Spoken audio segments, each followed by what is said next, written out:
Breakfast meeting ನಲ್ಲಿ ಹೊರಬಂತ ಬಹುದೊಡ್ಡ ಸತ್ಯ. ನಾಳೆಯಿಂದ ಯಾವುದೇ ಗೊಂದಲ ಇರಲ್ಲ. ಹೈಕಮಾಂಡ್ ಕೈಯಲ್ಲಿ ಇಲ್ವಾ ಕಂಟ್ರೋಲಿಂಗ್ ಪವರ್? ಅದು ವೀಕ್ ಹೈಕಮಾಂಡ್. ನೀವೇ ಡಿಸೈಡ್ ಮಾಡ್ಕೊಳ್ಳಿ ಅಂತ ಹೈಕಮಾಂಡ್. ಡಿ.ಕೆ. ಶಿವಕುಮಾರ್ ಅವರನ್ನ ಬ್ರೇಕ್ಫಾಸ್ಟ್ ಕರೀರಿ ಅಂತೇಳಿ ಫೋನ್ ಮಾಡಿದ್ರು. ಡಿ.ಕೆ. ಶಿವಕುಮಾರ್ಗೂ ಕೂಡ ಫೋನ್ ಮಾಡಿದ್ರು. ಡೆಲ್ಲಿಲಿ ಕೊಡಬೇಕಾದ ಪೋಸು ಬೆಂಗಳೂರಲ್ಲಿ ಕೊಟ್ರ.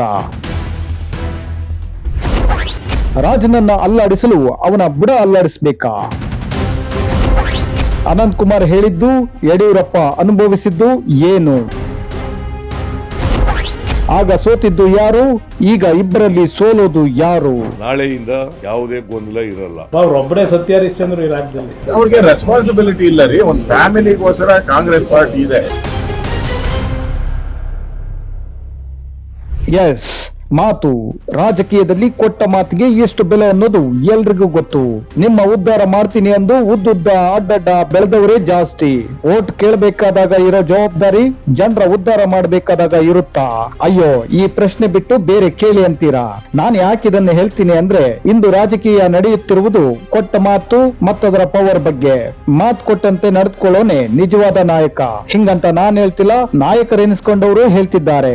ಈಗ ಆ ಮಾತು ಉಳಿಸಿಕೊಳ್ಳಿ ಅಂತ ಕೇಳ್ತಿದ್ದಾರೆ. ಡಿ.ಕೆ. ಶಿವಕುಮಾರ್ ಅವರ ಸಿಎಂ ಕನಸು ದೂರವಾಗ್ತಿರೋ ಲಕ್ಷಣಗಳು ಕಾಣಿಸ್ತಿದ್ದಂತೆ ದಿನೇ ದಿನೇ ನಾಯಕರ ಮಾತಿನ ವರಸೆ ಬದಲಾಗ್ತಿದೆ. Indirect speech ನದ್ದೇ ಕಾರುಬಾರು. ನಾವೆಲ್ಲ ಒಂದೇ, ನಮ್ಮ ನಡುವೆ ಭಿನ್ನಾಭಿಪ್ರಾಯ ಇಲ್ಲ, ಇದು ಮಾಧ್ಯಮ ಸೃಷ್ಟಿ ಅಂತ ಹೇಳ್ತಾನೆ ಮಾತು ಮರೆಸ್ತಾರೆ ನಾಯಕರು ಎನಿಸ್ಕೊಂಡವರು. ನಾಳೆಯಿಂದ ಯಾವುದೇ ಗೊಂದಲ ಇರಲ್ಲ. ಈಗಲೂ ಇಲ್ಲ, ಆದ್ರೆ ಕ್ರಿಯೇಷನ್ ಆಗ್ಬಿಟ್ಟಿದೆ ಗೊಂದಲಗಳು. ಕೆಲವು ಮೀಡಿಯಾಗಳು ಮಾಡಿದ್ದಾರೆ. ಹಾಗಾದ್ರೆ ಇಲ್ಲಿ ಗೊಂದಲ ಸೃಷ್ಟಿಸಿದ್ದು ಯಾರು? ಮಾಧ್ಯಮಗಳು ಅಥವಾ ನಾಯಕರುಗಳು? World power is world power. ಕೊಟ್ಟ ಮಾತು ಉಳಿಸಿಕೊಳ್ಳುವವನು ನಿಜವಾದ ನಾಯಕ. 5-6 ಜನರ ಮಧ್ಯೆ ನಡೆದಿರುವ ವ್ಯಾಪಾರ. 5 ವರ್ಷ ನಾನೇ ಸಿಎಂ ಎಂದಲ್ಲ ಬಹಿರಂಗ ಹೇಳಿಕೆಗಳ ಮೂಲಕ ಬಿಕ್ಕಟ್ಟು ಸೃಷ್ಟಿಸಿದ್ದು ಯಾರು? ಶಕ್ತಿ ಪ್ರದರ್ಶನಕ್ಕೆಂದು ಶಾಸಕರ ಗುಂಪುಗಳನ್ನ ಕಟ್ಟಿಕೊಂಡು ತಂಡವಾಗಿ ದೆಹಲಿಗೆ ಹೋಗಿ ಗುಪ್ತ ಸಭೆಗಳನ್ನ ನಡೆಸಿದ್ದು ಯಾರು? ನಾಯಕರೆನಿಸಿಕೊಂಡವರ ಒಣ ಪ್ರತಿಷ್ಠೆ, ಅಧಿಕಾರದ ಲಾಲಸೆ ಮತ್ತು ಗುಂಪುಗಾರಿಕೆಗಳ ನಾನಾ ನಾಟಕಗಳನ್ನ ವರದಿ ಮಾಡೋ ಮಾಧ್ಯಮಗಳ ಮೇಲೆ ಗೂಬೆ ಕೂರಿಸೋದು ಎಷ್ಟು ಸರಿ? ಅದಕ್ಕೆ ಕುಮಾರಸ್ವಾಮಿ ಸತ್ಯ ಹರಿಶ್ಚಂದ್ರನ ಬಗ್ಗೆ ಮಾತಾಡಿದ್ರ. ಅವ್ರೊಬ್ಬರೇ ಸತ್ಯ ಹರಿಶ್ಚಂದ್ರ ಈ ರಾಜ್ಯದಲ್ಲಿ. ಅವ್ರು ಬಿಟ್ರೆ ಸತ್ಯ ಹರಿಶ್ಚಂದ್ರ ಇಲ್ಲ. ಸತ್ಯ ಹರಿಶ್ಚಂದ್ರ ಹೋಗ್ಬೇಕಾದ್ರೆ ಕಾಡಿಗೆ ಸಿದ್ದರಾಮಯ್ಯ ಉಂಡಿ ಮೇಲೆ ಹೋಗಿ, ಸಿದ್ದರಾಮಯ್ಯನವರು ಪಾಪ ಅವ್ರೊಬ್ಬರೇ ಈ ರಾಜ್ಯದಲ್ಲಿ ಸತ್ಯ ಹರಿಶ್ಚಂದ್ರ ಇದ್ರು. ನಾವೆಲ್ಲ ಸುಳ್ಳುಗಾರ. ಇಲ್ಲಿ ಯಾರು ಸತ್ಯ ಹರಿಶ್ಚಂದ್ರರು, ಯಾರು ಸುಳ್ಳುಗಾರರು, ಯಾರು ವಚನಭ್ರಷ್ಟರು ನಮಗೇನ್ ಗೊತ್ತು? ಬಿಜೆಪಿ ಜೊತೆ 2020 ಮ್ಯಾಚ್ ಆಡಿದ್ದವರಿಗೆ ಗೊತ್ತು ಅಂತಿದ್ದಾರೆ ಕೆಲ ಕಾಂಗ್ರೆಸ್ಸಿಗರು. ಆದ್ರಿಲ್ಲಿ ನಾಯಕರೆನಿಸಿಕೊಂಡವರು ಆಡೋದು ನೋಡಿ ಜನ ಸುಸ್ತಾಗಿರೋದಂತೂ ಸತ್ಯ. ಈ ನವೆಂಬರ್ ವರೆಗೂ ಇದೇ ಡ್ರಾಮಾ. ಪಕ್ಕಾ ವೀಕ್. ಅದಕ್ಕೆ ಓಡೋಗ್ಬಿಡ್ತಾರಲ್ಲ. ಸೋನಿಯಾ ಗಾಂಧಿನೂ ಫಾರಿನ್ ಹೋಗ್ಬಿಟ್ರು, ರಾಹುಲ್ ಗಾಂಧಿನೂ ಫಾರಿನ್ ಹೋಗ್ಬಿಟ್ರು. ಅವ್ರಿಗೆ ರೆಸ್ಪಾನ್ಸಿಬಿಲಿಟಿ ಇಲ್ಲ ರೀ. ಒಂದು ಫ್ಯಾಮಿಲಿಗೋಸ್ಕರ ಕಾಂಗ್ರೆಸ್ ಪಾರ್ಟಿ ಇದೆ. ಒಂದು ವರ್ಷದಿಂದ no development. Congress high command strong ಇದ್ದಿದ್ರೆ ಪವರ್ ಶೇರಿಂಗ್ ಗೊಂದಲ ಇಷ್ಟು ದಿನ ಮುಂದುವರಿಯುತ್ತಿರ್ಲಿಲ್ವೇನೋ? ಈ ಕುರ್ಚಿ ಜಗಳ ಮಿತಿ ಮೀರುತ್ತಿರ್ಲಿಲ್ವೇನೋ? ಇದು ವಿಪಕ್ಷಗಳ ವಾದ. ಸಿದ್ದರಾಮಯ್ಯ ಡಿಕೆಶಿ ಒಟ್ಟಿಗೆ ಕುಳಿತರು ಎನ್ನುವುದು ಕೇವಲ ಕಾಫಿ ಟೀ ಇಡ್ಲಿ ವಿಷಯವಲ್ಲ. ಇದು ಬಲವಾದ ರಾಜಕೀಯ ಸಂಕೇತ. ಸಿದ್ದು ಡಿಕೆ ಇಬ್ಬರು ಪ್ರತ್ಯೇಕ ಶಕ್ತಿ ಕೇಂದ್ರಗಳು. ಇಬ್ಬರಿಗೂ ತಮ್ಮ ತಮ್ಮ ಪ್ರತಿಷ್ಠೆ ಮುಖ್ಯ.